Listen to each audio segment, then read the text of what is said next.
Bible एक वर्ष में। नमस्कार, आप सबका बाइबल एक वर्ष में स्वागत है। आप सब ने जो कदम उठाया है प्रभु के वचन सुनने के लिए, यह हमारे जीवन के अंधेरों को दूर करेंगे और हमें प्रभु के प्रकाश में चलाएंगे। आज हम विधि विवरण ग्रंथ का अध्याय 27, 28, संत लूकस का अध्याय 9 और स्रोत ग्रंथ का 105 स्रोत सुनेंगे। प्रभु का वचन सुनने से पहले आइए हम ईश्वर से प्रार्थना करें। हे प्रभु, हम आपका वचन सुनने वाले हैं। हमारे मन की आंखें खोलें और हमें आध्यात्मिक प्रज्ञा दें ताकि हम आपको जान सकें और आपके वचन के अनुसार अपना जीवन जिए। यह हम मांगते हैं आपसे प्रभु यीशु के नाम, आमीन। विधि विवरण ग्रंथ अध्याय 27। एबाल पर्वत। मूसा और इज़राइल के नेताओं ने लोगों को यह आदेश दिया, मैं जो आज्ञाएं तुम्हें आज दे रहा हूं, तुम उन सब का पालन करते रहो। जब तुम यार्दन पार कर उस देश में पहुंचो जिसे प्रभु तुम्हारा ईश्वर तुम्हें देने वाला है, तब बड़े बड़े पत्थर लगाकर उन पर चूना फेर दो और उन पर इस संहिता के सब नियम अंकित करो। इस प्रकार तुम यार्दन पार कर उस देश में पहुंच सकोगे जिसे प्रभु तुम्हारा ईश्वर तुम्हें दे रहा है, एक ऐसा देश जहां दूध और मधु की नदियां बहती हैं, जैसी कि प्रभु तुम्हारे पूर्वजों के ईश्वर ने तुमसे प्रतिज्ञा की थी। यार्दन पार करने के बाद तुम उन पत्थरों को जिनके विषय में मैं तुम्हें आज आदेश दे रहा हूं, एबाल पर्वत पर स्थित कर उन पर चूना फेर दो। वहां प्रभु अपने ईश्वर के लिए एक ऐसी वेदी बनाओ जिसके पत्थर पर लोहे का औजार ना चला हो। तुम प्रभु अपने ईश्वर के लिए ऐसे ही अनगढ़ पत्थरों की एक वेदी बनाओ और उस पर प्रभु अपने ईश्वर के लिए होम बलियां चढ़ाओ। तुम वहां शांति बलि भी चढ़ाओ और वहां भोजन करते हुए आनंद मनाओ। तुम उन पत्थरों पर इस संहिता के सभी शब्द स्पष्ट अक्षरों में अंकित करो। अभिशाप। मूसा और लेवी कुल के याजकों ने सब इजरायलियों से कहा, इजराइल, शांत रहकर ध्यान से सुनो। आज तुम प्रभु अपने ईश्वर की प्रजा बन गए हो। तुम प्रभु अपने ईश्वर की बात मानो, उसके आदेशों और विधि निर्देशों का पालन करो जो मैं आज तुम्हें दे रहा हूं। उसी दिन मूसा ने लोगों को यह कहते हुए आदेश दिया। यार्दन पार करने के बाद लोगों को आशीर्वचन देने के लिए सिमेओन, लेवी, यूदा, इस्कार, यूसुफ और बेन्यामीन के वंशों गेरिसेम पर्वत पर खड़े हो और अभिशाप देने के लिए रूबन, गाद, आशेर, जबूलैन, दान और नफ्ताली के वंश एबाल पर्वत पर खड़े हो। तब लेवी वंश ऊंचे स्वर से सब इजरायलियों को यह घोषणा सुनाएंगे, अभिशप्त है वह व्यक्ति जो प्रतिमा खोदता या देव मूर्ति ढालता है और उसे छिपकर स्थापित करता है, क्योंकि प्रभु की दृष्टि में कारीगर की कृति घृणित है। और सब लोग उत्तर से कहेंगे आमीन। अभिशप्त है वे जो अपने पिता या अपनी माता का अपमान करता है, और सब लोग उत्तर में कहेंगे आमीन। अभिशप्त है वे जो अपने पड़ोसी की मेड़ बदलता है, और सब लोग उत्तर में कहेंगे आमीन। अभिशप्त है वे जो अंधे को उसके रास्ते से भटकाता है, और सब लोग उत्तर में कहेंगे आमीन। अभिशप्त है वे जो प्रवासी, अनाथ और विधवा के विरुद्ध अन्यायपूर्ण निर्णय देता है, और सब लोग उत्तर में कहेंगे आमीन। अभिशप्त है वे जो अपने पिता की पत्नी से संसर्ग करता है, क्योंकि वह अपने पिता की शैया का अनादर करता है, और सब लोग उत्तर में कहेंगे आमीन।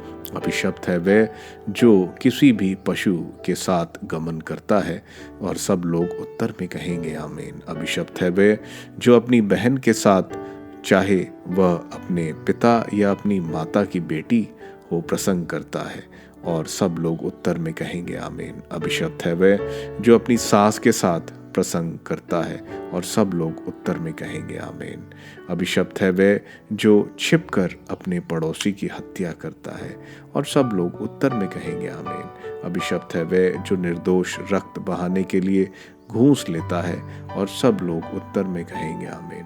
अभिशप्त है वह जो इस संहिता के शब्दों का आदर और पालन नहीं करेगा। और सब लोग उत्तर में कहेंगे आमीन। विधि विवरण ग्रंथ अध्याय 28 संहिता के पालन का फल। यदि तुम प्रभु अपने ईश्वर की वाणी पर ध्यान दोगे और उन सब आदेशों का पालन करोगे जिन्हें मैं आज तुमको दे रहा हूँ, तो वह तुम्हें पृथ्वी भर के राष्ट्रों से महान बनाएगा। यदि तुम प्रभु अपने ईश्वर की वाणी पर ध्यान दोगे तो ये सब वरदान तुमको मिलेंगे और तुम्हारा साथ देते रहेंगे। नगर में तुम्हारा कल्याण होगा और तुम्हारा देहात में तुम्हारा कल्याण होगा। तुम्हारी संतान, तुम्हारी भूमि की उपज, तुम्हारे पशुधन, तुम्हारे गायों और भेड़ बकरियों के बच्चों को आशीर्वाद प्राप्त होगा। तुम्हारी टोकरी और आटा गूंदने के पात्र को आशीर्वाद प्राप्त होगा।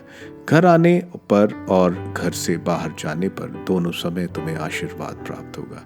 प्रभु तुम्हारा विरोध करने वाले शत्रुओं को पराजित करेगा।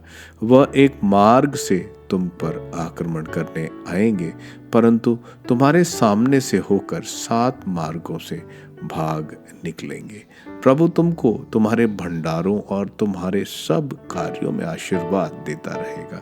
प्रभु तुम्हारा ईश्वर तुम्हें उस देश में आशीर्वाद देता रहेगा जिसे वह तुम्हें प्रदान करने वाला है। यदि तुम प्रभु अपने ईश्वर की आज्ञाओं का पालन करते हुए उसके बताए हुए मार्गों पर चलोगे तो प्रभु तुमको अपनी पवित्र प्रजा बनाएगा, जैसे कि उसने तुमसे शपथ पूर्ण प्रतिज्ञा की है।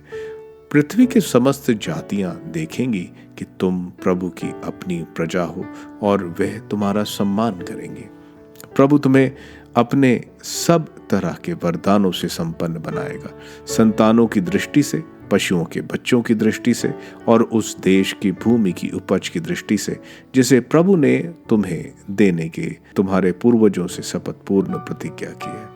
प्रभु अपने आकाश का अपूर्ण भंडार खोलकर तुम्हारी भूमि पर ठीक समय पर पानी बरसाएगा और तुम्हारे सब कार्यों में तुम्हें आशीर्वाद देता रहेगा। तुम अन्य अनेक राष्ट्रों को उधार दे सकोगे और तुम्हें किसी से उधार लेने की आवश्यकता नहीं होगी। प्रभु तुम्हें नेता बनाएगा, किसी का अनुयायी नहीं। यदि तुम मेरे द्वारा अपने को दी गई प्रभु अपने ईश्वर की आज्ञाओं का सावधानी से पालन करोगे और अन्य देवताओं की सेवा और पूजा करने से उन नियमों से जरा भी विचलित नहीं होगे जिन्हें मैं तुम्हें आज दे रहा हूं, तो तुम्हारी अवनति नहीं बल्कि उन्नति होती रहेगी। संहिता के उल्लंघन का फल।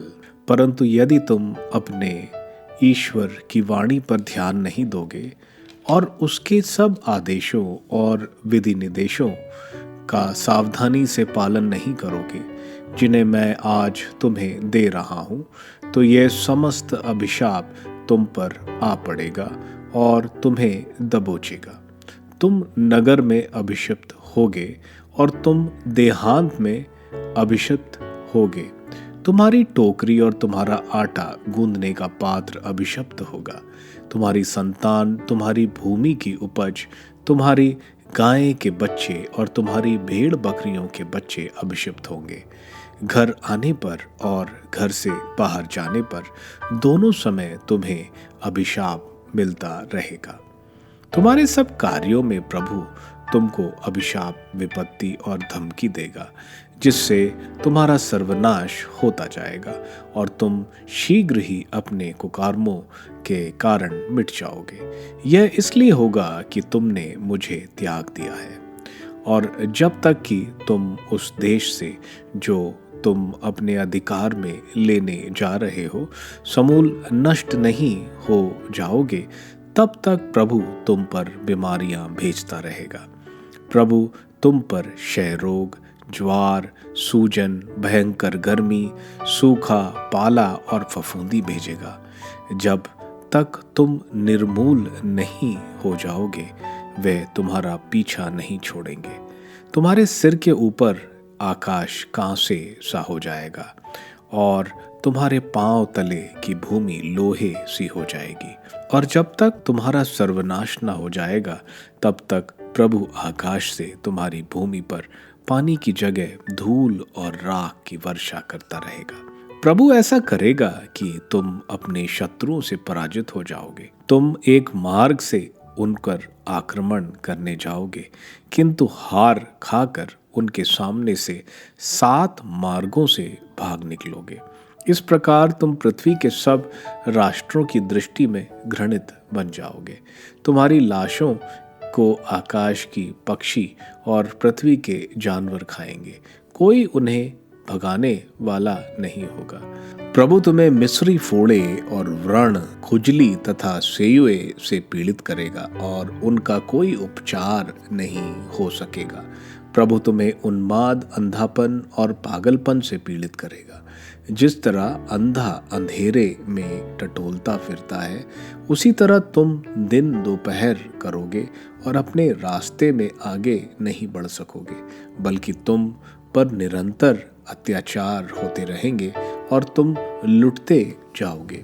कोई तुम्हारी सहायता नहीं करेगा। यदि किसी स्त्री से तुम्हारी मंगनी होगी तो दूसरा व्यक्ति उसके साथ संसर्ग करेगा। तुम अपने लिए घर बनाओगे और कोई दूसरा उसमें निवास करेगा। तुम दाखबरी लगाओगे और तुम स्वयं उसके प्रथम फल नहीं खाओगे।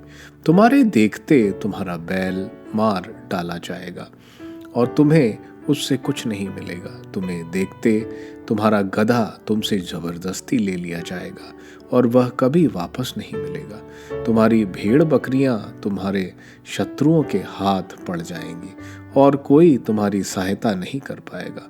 तुम्हारे पुत्र पुत्रियां तुम्हारी आंखें के सामने किसी दूसरे राष्ट्र के हाथ पड़ जाएंगे और तुम असहाय होकर उनके फिर मिलने की आकांक्षा करते रह जाओगे।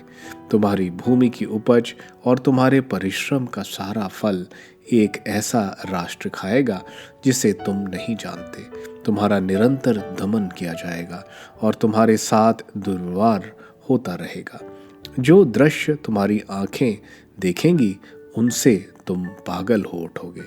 प्रभु तुम्हारे पांवों और घुटनों में ऐसे असाध्य भयंकर फोड़े उत्पन्न करेगा जिनका कोई उपचार ना हो सकेगा और जो तुम्हारे पैरों के तलवे से तुम्हारे सिर की चोटी तक फैल जाएंगे। प्रभु तुमको और उस राजा को जिसे तुम पर शासक बनाएगा एक अन्य राष्ट्र में निर्वासित करेगा, जिसे ना तो तुम जानते थे और ना तुम्हारे पूर्वज। तुम वहीं लकड़ी और पत्थर से बने पराये देवताओं की पूजा करोगे।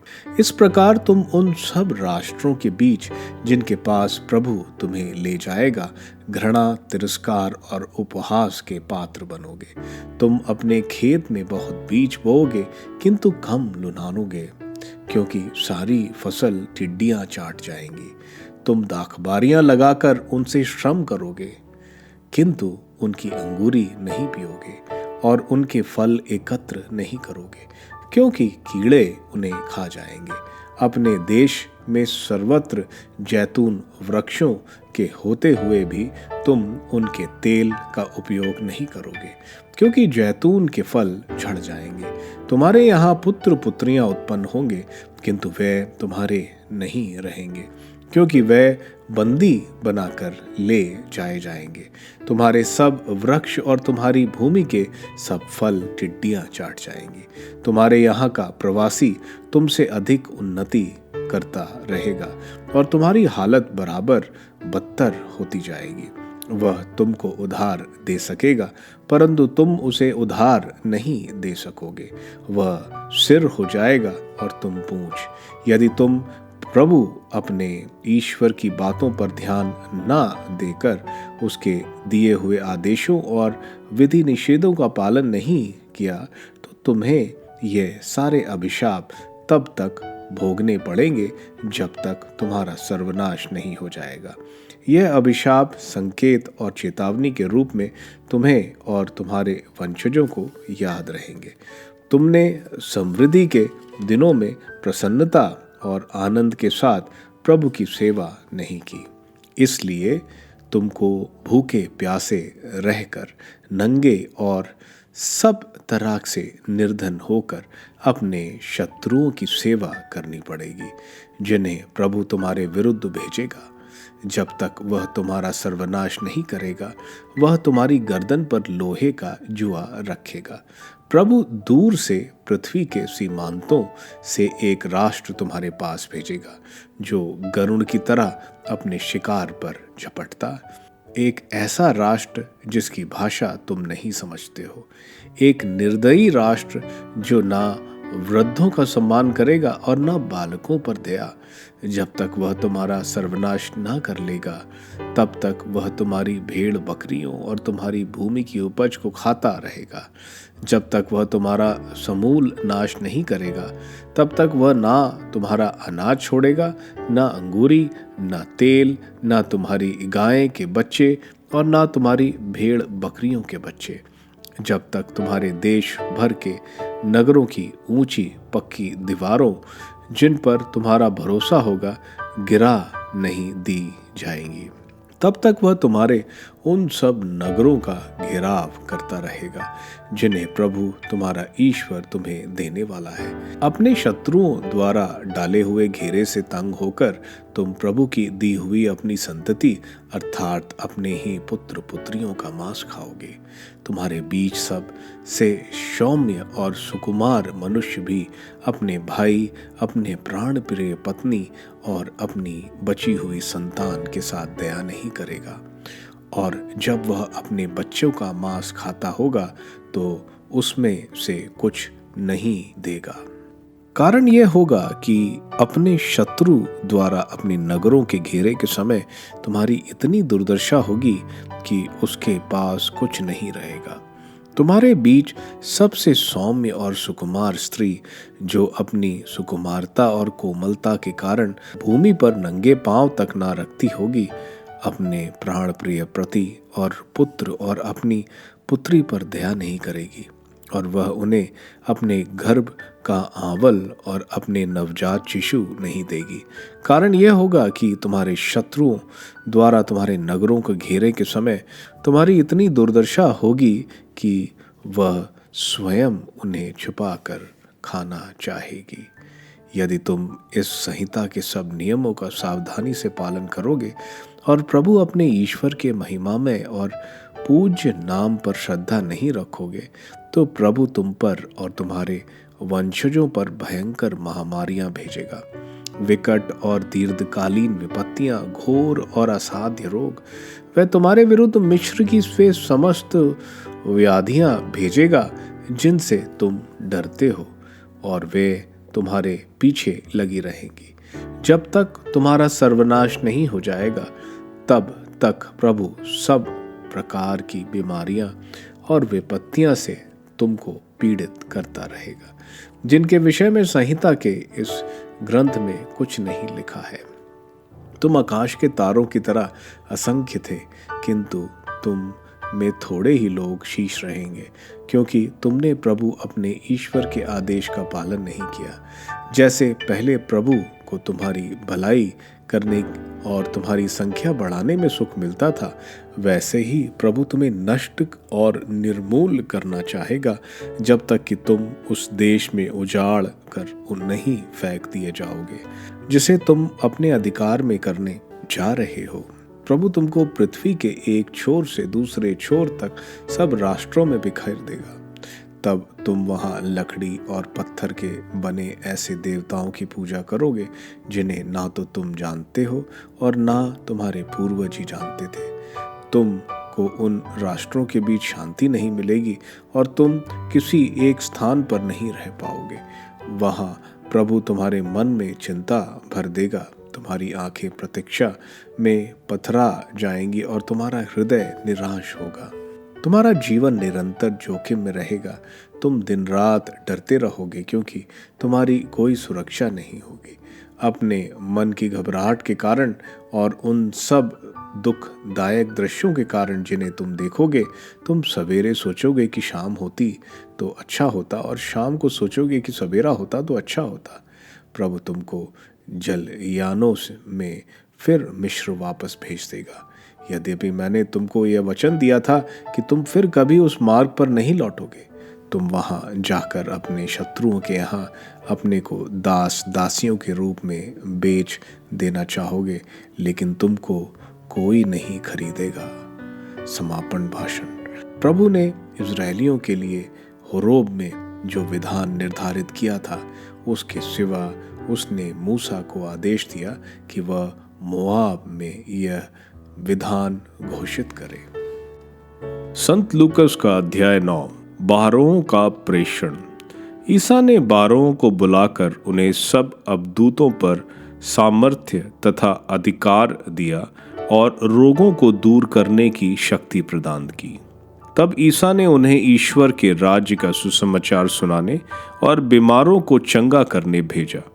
उन्होंने उनसे कहा, रास्ते के लिए कुछ भी ना ले जाओ, न लाठी, न झोली, न रोटी, न रुपया। अपने लिए 2 कुर्ते भी ना रखो। जिस घर में ठहरने जाओ, नगर से विदा होने तक वहीं रहो। यदि लोग तुम्हारा स्वागत ना करें, तो उनके नगर से निकलने पर उन्हें चेतावनी देने के लिए अपने पैरों की धूल झाड़ दो। वे चले गए और सुसमाचार सुनाते तथा लोगों को चंगा करते हुए गांव-गांव घूमते रहे। हेरोद और ईसा।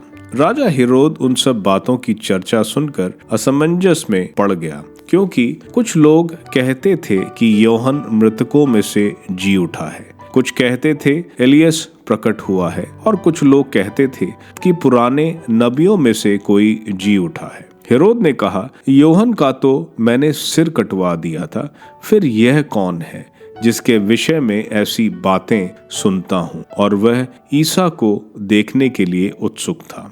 रोटियों का चमत्कार। प्रेरितों ने लौटकर ईसा को बताया कि हम लोगों ने क्या क्या किया है। वे उन्हें अपने साथ लेकर बेतसाइदा नगर की एक निर्जन स्थान गए, किंतु लोगों को इसका पता चल गया और वे भी उनके पीछे हो लिए। ईसा ने उनका स्वागत किया, ईश्वर के राज्य के विषय में उनको शिक्षा दी और बीमारों को अच्छा किया। अब दिन ढलने लगा था। 12 ने उनके पास आकर कहा, लोगों को विदा कीजिए, जिससे वे आसपास के गांवों और बस्तियों में जाकर रहने और खाने का प्रबंध कर सकें।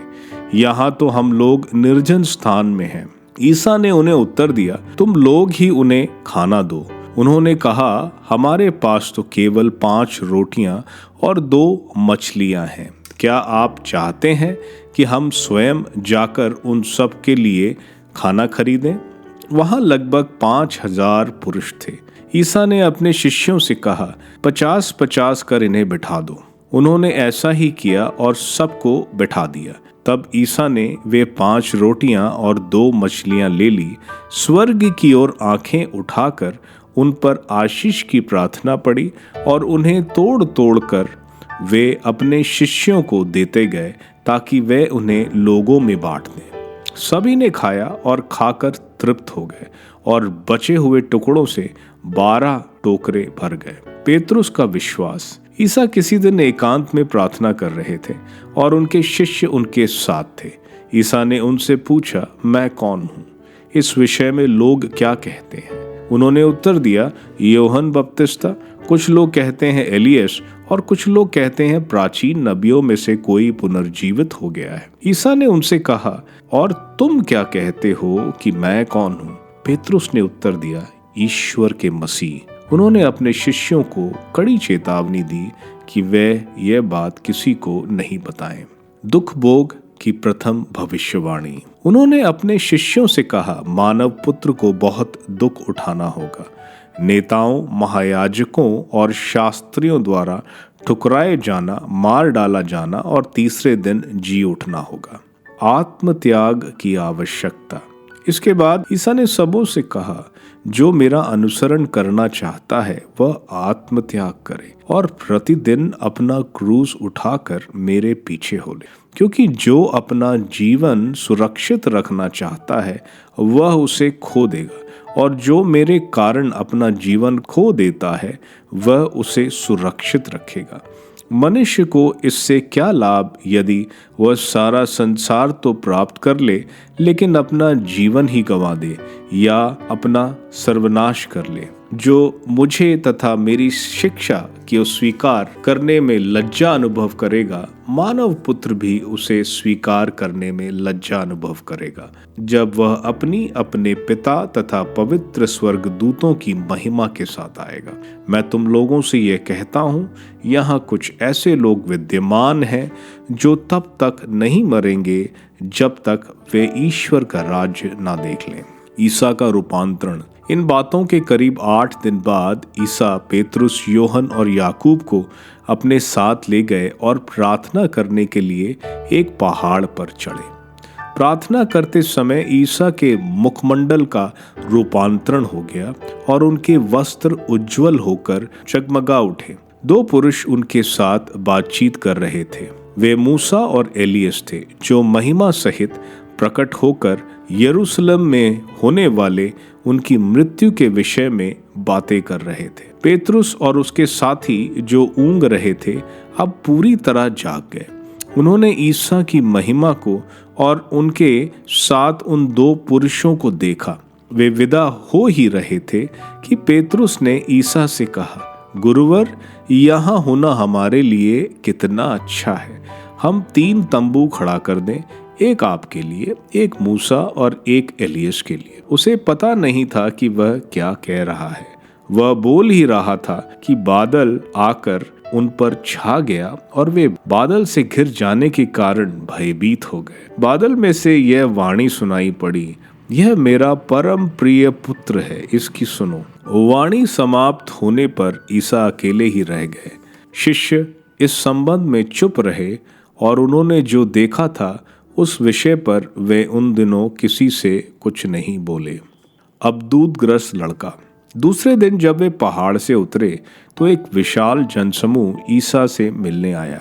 उसमें एक मनुष्य ने पुकार कर कहा, गुरुवर, आपसे मेरी यह प्रार्थना है कि आप मेरे पुत्र पर कृपा दृष्टि करें। वह मेरा इकलौता है, उसे अबदूत लग जाया करता है जिससे वह अचानक चिल्ला उठता और फेन उगलता है और उसका शरीर ऐंठने लगता है। वह उसकी नस नस तोड़कर बड़ी मुश्किल से उससे निकलता है। मैंने आपके शिष्यों से उसे निकालने की प्रार्थना की, परंतु वो ऐसा नहीं कर सके।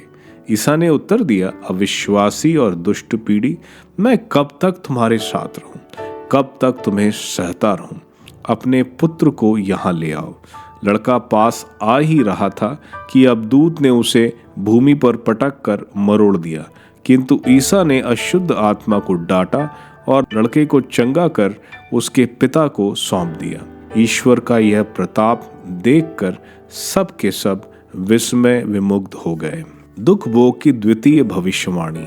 सब लोग ईसा के कार्यों को देखकर अचंभे में पड़ जाते थे, किंतु उन्होंने अपने शिष्यों से कहा, तुम लोग मेरे इस कथन की भली भांति स्मरण रखो, मानव पुत्र मनुष्यों के हवाले कर दिया जाएगा। परंतु यह बात उनकी समझ में नहीं आ सकी। इसका अर्थ उनसे छुपा रह गया और वे इसे नहीं समझ पाते थे।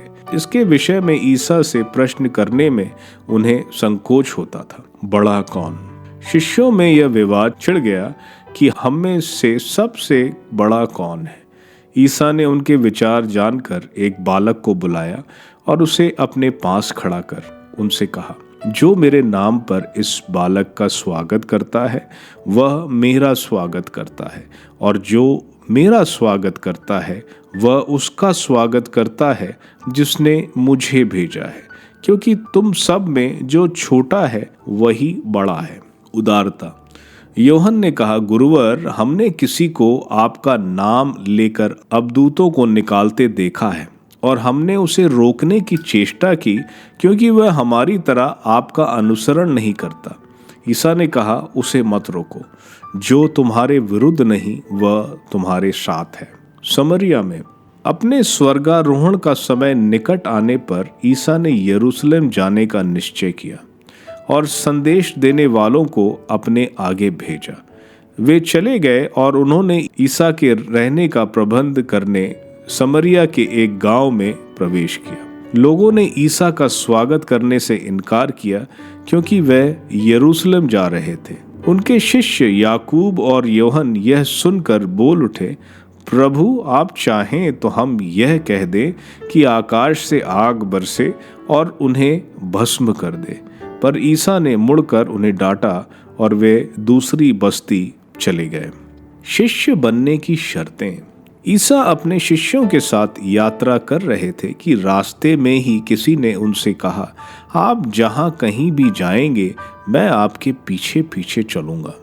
ईसा ने उसे उत्तर दिया, लोमड़ियों की अपनी मांदें हैं और आकाश के पक्षियों के अपने घोंसले, परंतु मानव पुत्र के लिए सिर छुपाने को भी अपनी जगह नहीं है। उन्होंने किसी दूसरे से कहा, मेरे पीछे चले आओ। परंतु उसने उत्तर दिया, प्रभु, मुझे पहले अपने पिता को दफनाने के लिए जाने दीजिए। ईसा ने उससे कहा, मुर्दों को अपने मुर्दे दफनाने दो, तुम जाकर ईश्वर के राज्य का प्रचार करो। फिर कोई दूसरा बोला, प्रभु, मैं आपका अनुसरण करूंगा, परंतु मुझे अपने घर वालों से विदा लेने दीजिए। ईसा ने उससे कहा, हल का मूठ पकड़ने के बाद जो मुड़कर पीछे देखता है वह ईश्वर के राज्य के योग्य नहीं। स्रोत ग्रंथ स्रोत 105 इज़राइल का गौरवपूर्ण इतिहास। हालेलुया। प्रभु की स्तुति करो, उसका नाम धन्य कहो। राष्ट्रों में उसके महान कार्यों का बखान करो, उसके आदर में गीत गाओ और बाजा बजाओ, उसके सब चमत्कारों को घोषित करो, उसके पवित्र नाम पर गौरव करो। प्रभु को खोजने वालों का हृदय आनंदित हो। प्रभु और उसके सामर्थ का मनन करो, उसके दर्शनों के लिए लालायित रहो, उसके चमत्कार और उसके अपूर्व कार्य और उसके निर्णय याद रखो। प्रभु भक्त इब्राहिम की संतति, याकूब के पुत्रों, प्रभु की चुनी हुई प्रजा। प्रभु ही हमारा ईश्वर है, उसके निर्णय समस्त पृथ्वी पर व्याप्त है। प्रभु को अपना विधान सदा स्मरण रहता है। हजारों पीढ़ियों के लिए अपनी प्रतिज्ञाएं, इब्राहिम के लिए निर्धारित विधान, इसहाक के सामने खाई हुई शपथ, याकूब को प्रदंत संहिता, इज़राइल के लिए चिरस्थायी विधान। उसने कहा था, मैं तुम्हें कानान देश प्रदान करूंगा। वह तुम्हारे लिए निश्चित की हुई विरासत है। उस समय उनकी संख्या बहुत कम थी, वह मुट्ठी भर अप्रवासी थे। वह एक राष्ट्र से दूसरे राष्ट्र में, एक राज्य से दूसरे राज्य में भटकते फिरते थे। फिर भी प्रभु ने किसी को उन पर अत्याचार नहीं करने दिया। उसने उनके कारण राजाओं को डांटा, मेरे अभिषिक्तों पर हाथ नहीं लगाना, मेरे नबियों को कष्ट नहीं देना। उसने उस देश में अकाल पड़ने दिया। उसने जीवन निर्वाह के सब साधन नष्ट कर दिए। उसने उससे पहले एक मनुष्य को वहां भेजा। यूसुफ वहां दास के रूप में बिक गया। उसके पैरों में बेड़ियां डाली गईं और उसके गर्दन में लोहे के जंजीर। उसकी भविष्यवाणी पूरी हो गई। प्रभु की वाणी ने उसे सच्चा प्रमाणित किया। राजा ने उसे रिहा करने का आदेश दिया। राष्ट्रों के शासक ने उसे मुक्त किया। उसे अपने घराने का अधिपति और अपनी सारी संपत्ति का प्रबंधक बनाया, जिससे वह उसके पदाधिकारियों को प्रशिक्षण दे और वयोवृद्धों को प्रज्ञा प्रदान करे। तब इज़राइल ने मिस्र देश में प्रवेश किया। याकूब हाम के देशों में अब प्रवासी के रूप में रहने लगा। ईश्वर ने अपनी प्रजा की संख्या बहुत अधिक बढ़ाई और उसे उसके विरोधियों से अधिक शक्तिशाली बनाया। उसने मिस्रियों का हृदय बदल दिया, जिससे वह उसकी प्रजा से बैर करें और उसके साथ छल कपट करें। तब उसने अपने सेवक मूसा को और अपने कृपा पात्र हारून को भेजा। इन दोनों ने मिस्र में प्रभु के चमत्कार दिखाए। हाम के देश में ईश्वर के अपूर्व कार्य संपन्न किए। उसने अंधकार भेजा और समस्त देश पर अंधकार छाया रहा। किंतु उन्होंने उसका कहना नहीं माना। उसने उनका जल रक्त में बदल दिया और उनकी मछलियों का विनाश कर दिया। उनका देश मेंढकों से भर गया। वह उनके शासकों के महलों में घुस गए।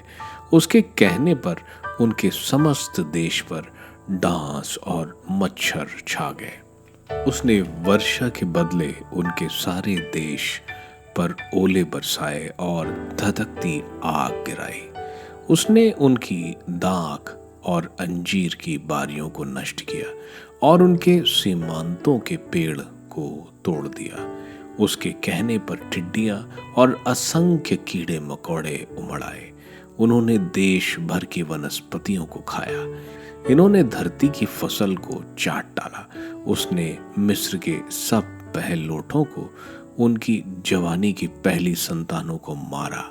तब वह अपनी प्रजा को सोने चांदी के साथ निकाल लाया। उसके वंशजों में वहां एक भी नहीं छूटा। उनके प्रस्थान पर मिस्र आनंदित हो उठा, क्योंकि उस पर आतंक छा गया था। उसने उनकी रक्षा के लिए बादल फैला दिया और रात में प्रकाश के लिए आग। उनके मांगने पर उसने बटोरों को भेजा और उन्हें स्वर्ग की रोटी से तृप्त किया। उसने चट्टान को फोड़ा, जल फूट निकला और नदी की तरह निर्जल भूमि में बहने लगा। उसने अपने सेवक इब्राहिम के प्रति अपनी पवित्र प्रतिज्ञा का स्मरण रखा। वह अपनी प्रफुल्लित प्रजा को, अपने कृपा पात्रों को आनंद के गीत गाते हुए निकाल लाया। उसने उन्हें राष्ट्रों की भूमि दे दी। वह अन्य जातियों के परिश्रम का फल पाते हैं, बशर्ते वह उसके विधान के अनुसार चलते और उसकी संहिता का पालन करते हों। हालेलुया। विधि विवरण ग्रंथ के अध्याय 27 में हम देखते हैं, बार बार बताया जा रहा है, प्रभु की आज्ञाओं का पालन करो। अगर करोगे तो तुम्हारा जीवन आशीर्वाद से भरा होगा, नहीं करोगे तो तुम्हारे ऊपर शाप ही शाप होंगे। यहाँ देखते हैं, बताया जा रहा है कि जब तुम यारदन नदी पार कर कानान देश में पहुंचोगे, जो दूध यानी उस देश में भरपूर जानवर यानी भेड़, बकरियां, गाय आदि, और उस देश की भूमि बहुत उपजाऊ होगी और बहुत अधिक फसल होगी। वहां एबाल पहाड़, जो कि शेकम के पास है और जो उत्तर में है तकरीबन 3000 फीट पर, और वहां चूने के पत्थर हैं। यह इलाका इजरायलियों के लिए महत्वपूर्ण था, क्योंकि शेकम के पास ही इब्राहिम को प्रभु के दर्शन हुए थे। यहीं पर ईश्वर ने इब्राहिम को वादा दिया था कि यह देश इब्राहिम के वंशजों को ईश्वर देंगे। शेकम में ही इब्राहिम ने ईश्वर के लिए वेदी बनाई थी। यहाँ उनको बताया जा रहा है कि पत्थरों पर चूना लगाकर उन पत्थरों पर प्रभु की बताई संहिता के हर नियम लिखोगे।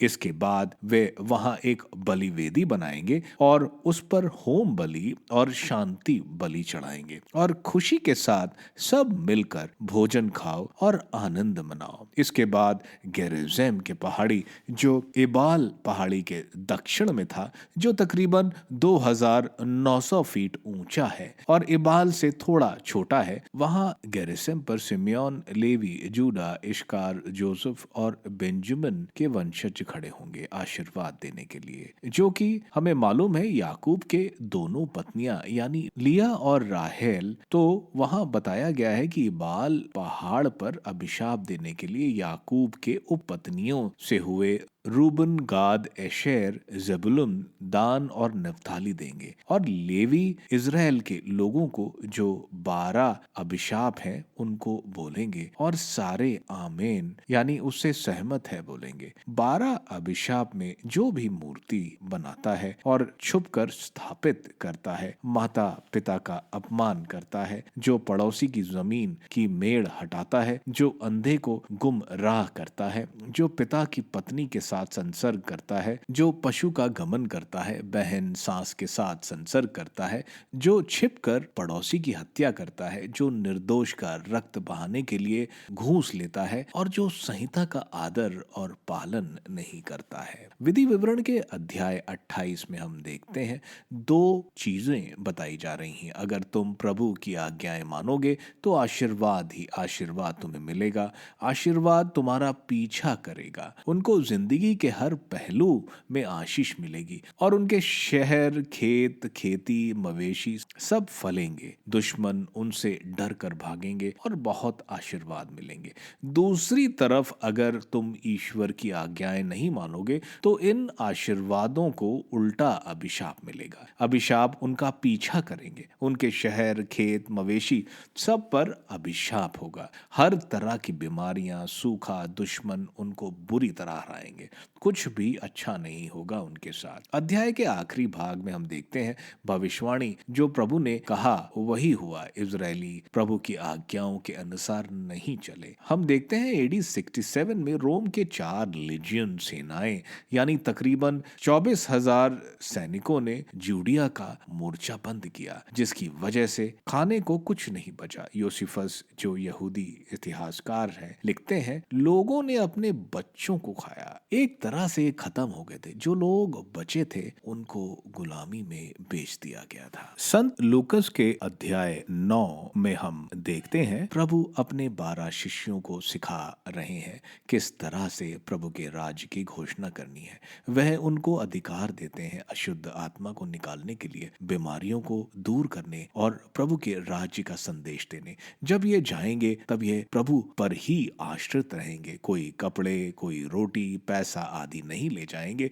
और किसी एक घर में ही रहेंगे। अगर कोई गांव उनका सत्कार नहीं करता है तो अपने पैर का धूल झाड़ के वहां से चले जाएंगे। इजरायली जब अन्य जातियों के गांव से आते थे तो जब वे बॉर्डर क्रॉस करते अपने इलाके में आने के लिए तो वहां वे अपने पैरों की धूल झटक देते थे, क्योंकि वो अन्य जातियों के इलाकों को अशुद्ध मानते थे। आगे हम देखते हैं हेरोद एंटिपस जिसने संत योहन बपतिस्ता का सर कटवा दिया था मचेरस के किले में। प्रभु को एलिजिया इसलिए कहा जा रहा है क्योंकि प्रभु एलिजिया जैसे चमत्कार कर रहे थे। हेरोद प्रभु से मिलना चाहता था लेकिन प्रभु हमेशा हेरोद से मिलने के इच्छुक नहीं थे। आगे हम देखते हैं वो चमत्कार जो चारों सुसमाचारों में लिखा गया है। जब प्रभु के शिष्य वापस आते हैं तो उनको थोड़ा आराम के लिए बेतसैदा जो गलीली के समुद्र के उत्तर में स्थित है, बेतसैदा में संत फिलिप का घर था। और जब वे पहुंचे तो लोगों को प्रभु के बारे में मालूम चला और बहुत बड़ी भीड़ पहुंची जिनको प्रभु ने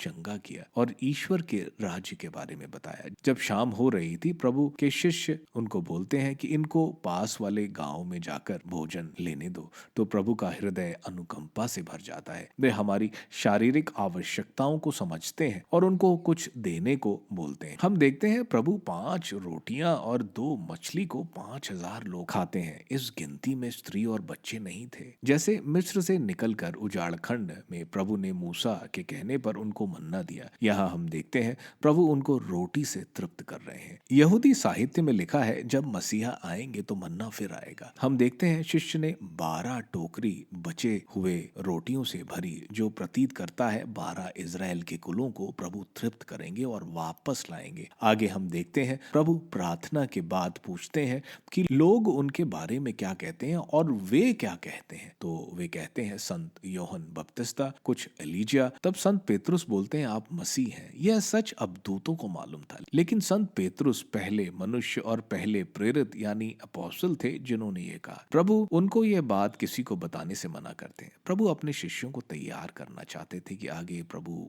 दुख भोग सहेंगे। जो प्रभु की भविष्यवाणी ईसाइयास के ग्रंथ में कि अंधे लंगड़े को चंगाई, और अब ईसाइयास के ग्रंथ का 42 से 53 अध्याय में प्रभु के सेवक के बारे में भविष्यवाणी करी गई है जो अपने आप को मौत के हवाले कर देंगे, जो हमारे पापों और गलतियों की क्षमा दिलाएंगे। प्रभु आगे बता रहे हैं जो मेरा शिष्य बनना चाहता है वो अपने को अस्वीकार करे, अपना क्रूस ले। क्रूस रोमियों का एक सबसे क्रूर तरीका था मौत देने के लिए, यानी रोज ये चुनौतियों का सामना करो और प्रभु के बताए रास्ते पर चलो। अगर मौत भी मिलती है, पीछे मत हटो, क्योंकि जो भी प्रभु के लिए जीवन देगा उसे अनंत जीवन मिलेगा। यहाँ संसार में उन्नति कुछ वक्त का है, इसका सुख हमें अनंत जीवन से ना वंचित करे। आगे प्रभु बोल रहे हैं, यहाँ कुछ लोग हैं जो तब तक नहीं मरेंगे जब तक वे स्वर्गराज ना देख ले। प्रभु का संबोधन आगे जब प्रभु का रूपांतरण होगा, जब शिष्य प्रभु का स्वर्गीय वैभव देखेंगे, उससे था। आगे हम देखते हैं प्रभु पहाड़ पर प्रार्थना करने गए। माना जाता है यह माउंट टाबोर है। प्रभु के साथ पेतरुस, याकूब और योहन थे। प्रार्थना करते वक्त प्रभु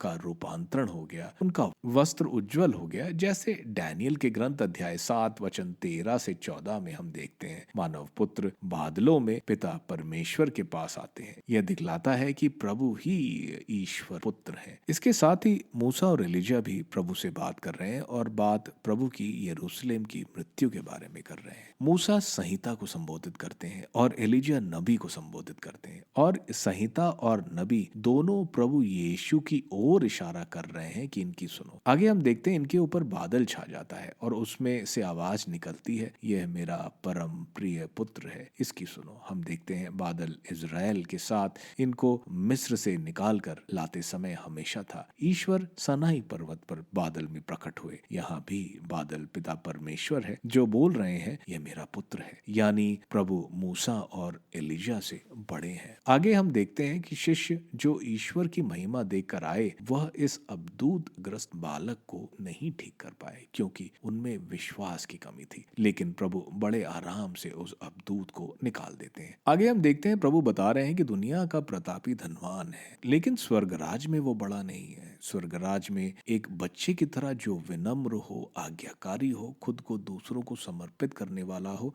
और जो पूर्ण रूप से ईश्वर पर निर्भर रहता है, वही बड़ा माना जाता है। आगे हम देखते हैं संत योहन बोलते हैं कि कोई और जो हमारा साथी नहीं है, वो आपके नाम पर अपदूत निकालता है, हम उसे रोकें? यह इसलिए था क्योंकि उनको ईर्ष्या थी। प्रभु उनको बताते हैं जो हमारे खिलाफ नहीं, वो हमारे साथ हैं, यानी आत्मिक लड़ाई में ईर्ष्या का कोई स्थान नहीं। आगे हम देखते हैं प्रभु अब अपनी अंतिम यात्रा में यरूशलेम जा रहे हैं। बीच में एक समरिया का गांव आया। वहां लोगों ने प्रभु को स्वागत नहीं किया, क्योंकि समरिया और यहूदियों में दुश्मनी थी। समरिया वाले समझते थे कि प्रार्थना का स्थल गिरिसिम पहाड़ है, न कि यरूशलेम, इसलिए जो भी यरूशलेम जाता वे उसके खिलाफ खड़े होते। आगे हम देखते हैं जब शिष्य प्रभु से कहते हैं कि आकाश से आग बरसाकर उनको जला दे, जैसा एलीशा ने किया था। जब एलीजा को पकड़ने के लिए समरिया के राजा ने सैनिकों की टुकड़ी भेजी थी, जैसा राजाओं के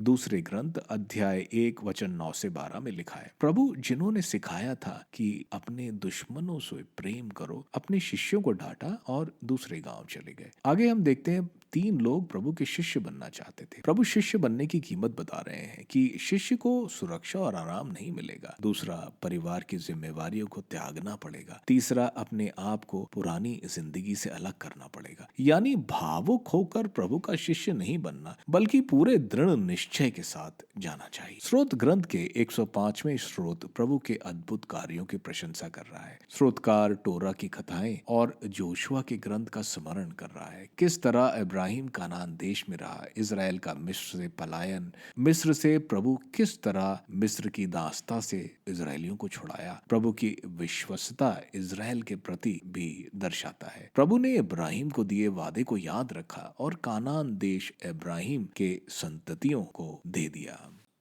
आप सबको धन्यवाद ईश्वर के वचन सुनने के लिए।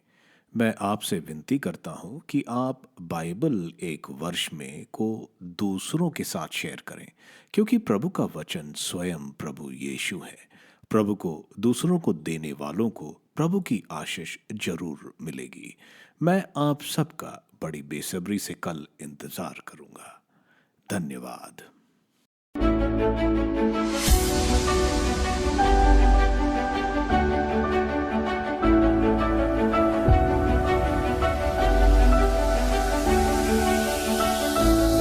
बाइबल एक वर्ष में